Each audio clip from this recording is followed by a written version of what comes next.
parlamento inglês foi criado em 1215, e era ele quem decidia por votação se aprovava ou rejeitava a proposta de um rei. Essa medida foi criada para diminuir o poder real e aumentar a força política dos nobres. O parlamento era composto por duas câmaras, a Câmara dos Lordes, onde faziam parte nobres e membros do clero, e a Câmara dos Comuns, onde os membros eram da baixa nobreza. Mas os reis da dinastia dos Tudor tomaram medidas que acabaram enfraquecendo os nobres no parlamento e fortalecendo a burguesia. O rei Henrique VIII, em 1534, promoveu uma reforma religiosa e política, rompendo com a Igreja Católica e fundando o anglicanismo. Confiscou as terras que pertenciam à Igreja e converteu em propriedade privada. Além disso, instituiu a Lei dos Cercamentos, onde todas as terras comunais passaram a ser cercadas e vendidas. E os burgueses, com a aquisição dessas terras, passaram a ter um grande poder econômico e político, passando a ser maioria na Câmara dos Comuns. Mas em 1603, se encerra a dinastia dos Tudor, e se inicia a dinastia dos Stuart, com o rei Jaime I. E essa mudança prejudicou a burguesia, que passa a sofrer com o aumento dos impostos e a perseguição religiosa. O rei perseguia os puritanos, os calvinistas ingleses, religião da maioria dos burgueses. O rei Carlos I, sucessor de Jaime, assume o trono em 1625. Com a proposta de novo aumento de impostos, não conseguiu apoio da Câmara dos Comuns. Então, dissolveu o parlamento, governando sozinho até 1640. Mas naquele ano, precisou reunir novamente o parlamento, propondo um aumento de impostos para financiar uma guerra contra a Escócia. Mas a burguesia reagiu ao absolutismo. Se aliou a setores descontentes da sociedade, como os diggers, liberais que defendiam a reforma agrária, e os levelers, que defendiam o direito de praticar a religião católica de maneira livre. E liderados por Oliver Cromwell, um líder radical puritano, organizaram um exército. E em 1642, tem início uma guerra civil, conhecida como a Revolução Puritana, que dividiu a Inglaterra em dois grupos. De um lado o rei, a alta nobreza, católicos e anglicanos, e do outro lado, o parlamento, a burguesia, os senhores rurais e os calvinistas.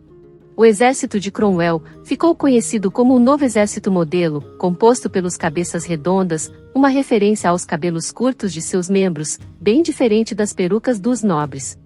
E esse exército conseguiu derrotar as tropas do rei.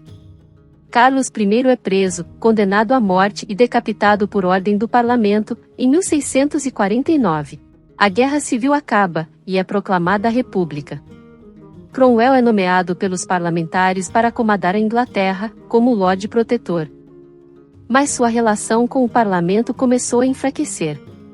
Em 1653, Cromwell toma uma atitude igual à dos absolutistas que combateu. Dissolveu o parlamento e instituiu uma ditadura. Acabou com o exército que ele mesmo liderou e matou os líderes opositores. Mesmo com essas ações, Cromwell governou até sua morte, em 1658, graças ao prestígio que conseguiu com a liderança na Guerra Civil. Seu filho Richard assume seu lugar. Mas sem o prestígio do pai, é deposto pelos nobres em 1660. Carlos II, filho do rei morto Carlos I, é convidado pelo parlamento para ser o novo rei. A dinastia dos Stuart é restabelecida, e com ela, vem mais problemas para o parlamento. Após a morte de Carlos, seu irmão Jaime II assume o trono.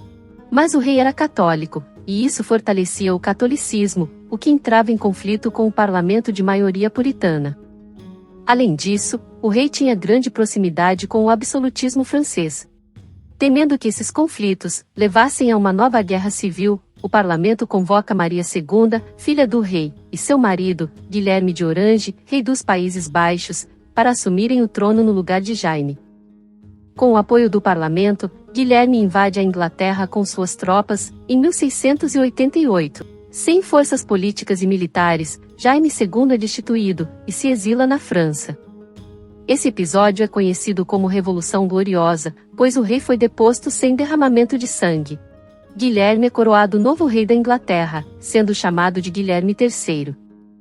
Mas antes da coroação, os parlamentares exigiram que Guilherme e sua esposa assinassem a Declaração de Direitos, em 1689, que garantia que decisões políticas fossem tomadas pelo parlamento, e que houvesse liberdade religiosa.